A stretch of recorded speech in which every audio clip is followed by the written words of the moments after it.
Ukrainians in Poland receive fake draft notices. Russia launches over 90 drones at Ukraine from 3 directions. And how partisans discover hidden Russian ammunition depot in Crimea. The latest news next. Russian forces are attempting to disguise ammunition depots in Crimea, but partisans continue to locate them despite the thorough camouflage, the partisan movement attached reports. A spy discovered an ammunition depot near the settlement of Dobroshein.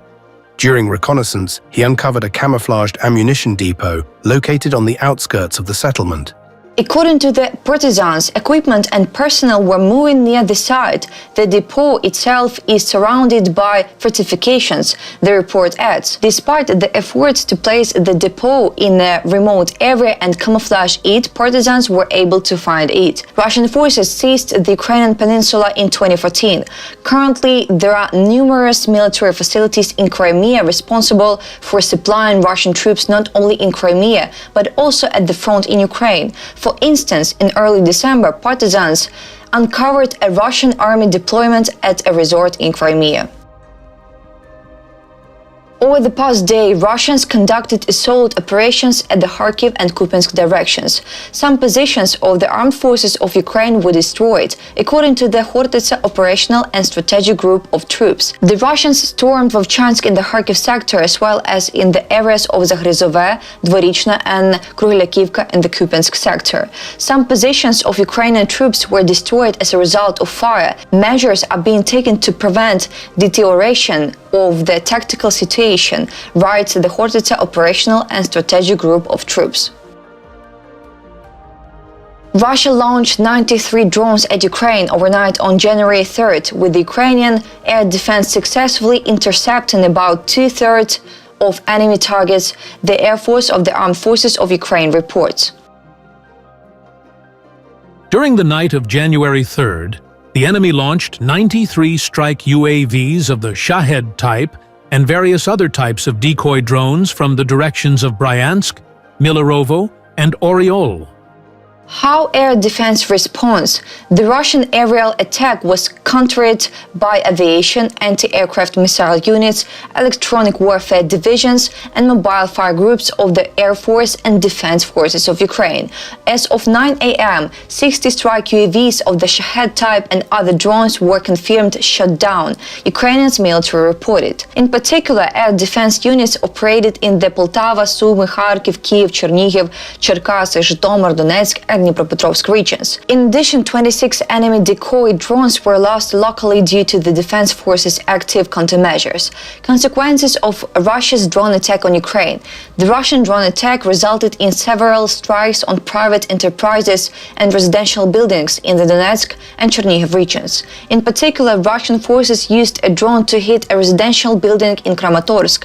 The downed Shahed UAVs also caused damage in the Kiev region. In several areas, private houses and cars were affected. Unfortunately, there are killed and injured victims in the Kiev region due to the Russian attack. Furthermore, a woman was wounded in Kiev following the Russian strike. Debris fell in 2 districts of the capital. In addition, Russian forces carried out an airstrike on the city of Sumy on January 3rd. Fortunately, there were no killed victims, though there were injuries reported. Russian forces launched an airstrike on the city of Sumy on January 3rd. There were no killed victims, however several people were injured, the Sumy Regional Military Administration reports. The enemy launched an airstrike on the private sector in Sumy. According to preliminary information, there were no killed victims.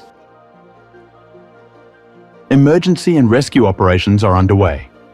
The injured are receiving all necessary assistance, including medical care. The consequences of the Russian attack are still being clarified. The State Emergency Service of Ukraine added that an enemy drone hit a 2-story residential building causing a fire on the first floor. An elderly couple lived in the house, but fortunately, no one was injured. According to local authorities, on January 3rd, 7 enemy drones were destroyed over the Sumy region. Since the beginning of the year, Ukrainians' air defense forces have already downed 17 Russian drones over the region. Administration also reported that a private house in the region was damaged due to debris from a Shahed drone. The injured are receiving assistance. A new meeting on Ukrainians' defense in the Ramstein format will take place next week. The meeting is scheduled for January 9th, according to Radio Liberty. The next meeting in the Ramstein format will be held on January 9th, 2025, the agency reports. According to the Public Relations Office of the Ramstein Air Base, Pentagon Chief Lloyd Austin will chair the meeting of the Contact Group of Ukrainians' Defense. The meeting will be held in person. This will be the 25th meeting of the contact group. Earlier, Ukrainian's Defense Minister Rustem Umerov said that the next meeting of the Ramstein would take place in January 2025. However, the head of the Defense Ministry did not announce the date of the meeting. Some Ukrainian citizens in Poland have received letters resembling military draft notices. However, Poland's Office for Foreigners has clarified that these letters are forgeries. Reported by European Pravda citing the Polish news portal RMF24. About details, the Office for Foreigners in Poland has released a scanned copy of a letter sent to some Ukrainian citizens in Poland allegedly on behalf of the office, stating that it was a forgery. The fake letter claims that due to Ukrainian military service legislation and ongoing mobilization, the recipient should expect a visit from the office's representatives. In the sample, this date is indicated as between the 17th to 31st of December, followed by a deployment to a mobilization point for service in Ukrainian's armed forces. It also mentions criminal liability for evading conscription and potential extradition. It also mentions criminal liability for evading conscription and potential extradition.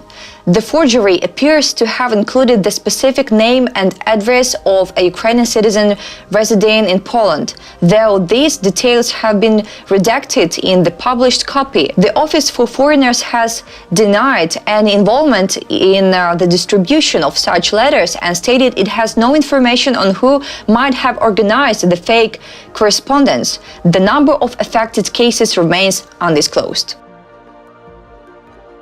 That's all for today. Thanks for watching this video. Like and subscribe.